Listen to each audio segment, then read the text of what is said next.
ओम श्री गणेशाय नमः। श्री शिव महापुराण रुद्र संहिता युद्धखंड 34वां अध्याय। इस अध्याय में हम जानेंगे तुलसी से विदा लेकर शंखचूर्ण का युद्ध के लिए ससैन्य पुष्पभद्रा नदी के तट पर पहुंचना। व्यास जी बोले, हे महाबुद्धिमान ब्रह्मपुत्र, हे मुने, आप चिरकाल तक जीवित रहें। आपने शिव जी का बड़ा विचित्र चरित्र वर्णन किया।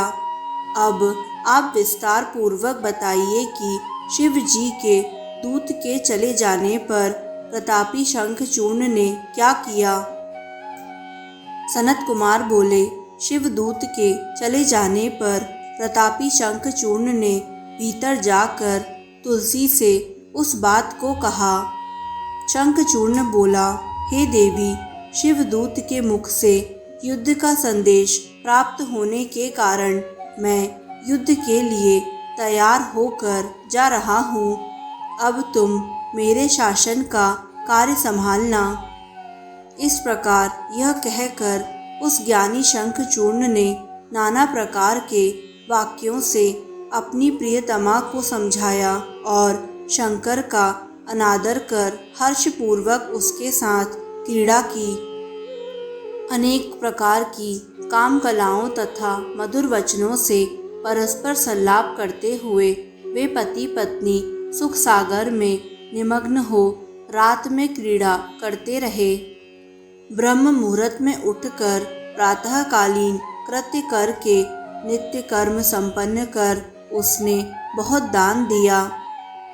इसके बाद अपने पुत्र को सभी दानवों का राजा बनाकर सारी संपत्ति एवं राज्य पुत्र तथा भार्या को समर्पित कर उस राजा ने बारंबार रोती हुई तथा अनेक बातें कहकर युद्ध में जाने से मना करने वाली अपनी भार्या को आश्वस्त किया।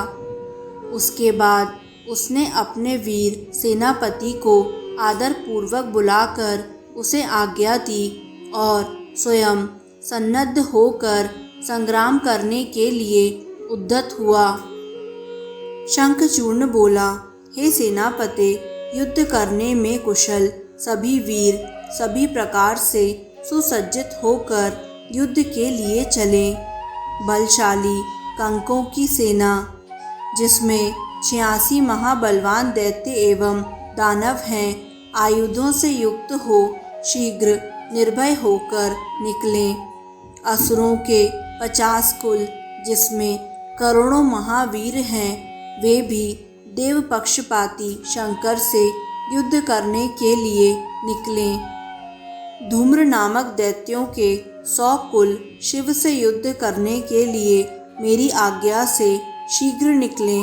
इसी प्रकार काल के मौर्य, दोहर्द तथा कालक तैयार होकर मेरी आज्ञा से रुद्र के साथ संग्राम के लिए निकले।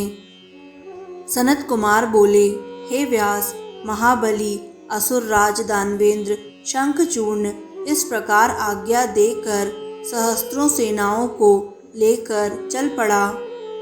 युद्ध शास्त्र में प्रवीण, महारथी, महावीर, रथियों में श्रेष्ठ तथा वीरों में भयंकर उसके सेनापति ने भी 3 लाख अक्षौहिणी सेना से युक्त होकर मंडल बनाया और वह युद्ध करने के लिए शिविर से बाहर निकला।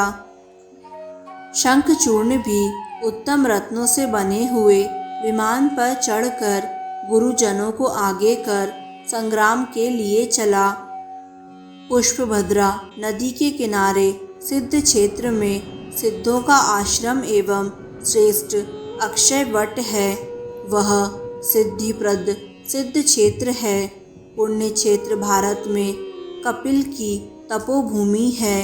यह स्थान पश्चिम सागर के पूर्व तथा मलय पर्वत के पश्चिम में, श्री पर्वत के उत्तर भाग में तथा गंधमादन के दक्षिण भाग में 5 योजन चौड़ा एवं 500 योजन लंबा है। भारत में शुद्ध स्फटिक के समान जल वाली, उत्तम पुण्य प्रदान करने वाली, जलपूर्ण तथा रम्य पुष्पभद्रा तथा सरस्वती नदी हैं, जो क्षार समुद्र की प्रिय भार्या हैं। वह पुष्पभद्रा निरंतर सौभाग्य युक्त होकर हिमालय से निकलकर सरस्वती नदी में मिलती है और गोमंतक पर्वत को बाएं कर पश्चिम सागर में गिरती है। वहां जाकर शंखचूर्ण ने शिव की सेना को देखा।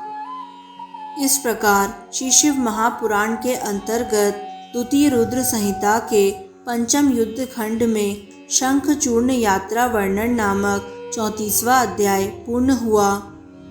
दोस्तों, आगे आने वाले सभी अध्यायों को निरंतर सुनने के लिए YouTube चैनल आध्यात्मिक कथाएं को लाइक करें, सब्सक्राइब करें और बेल आइकन पर प्रेस करें। धन्यवाद।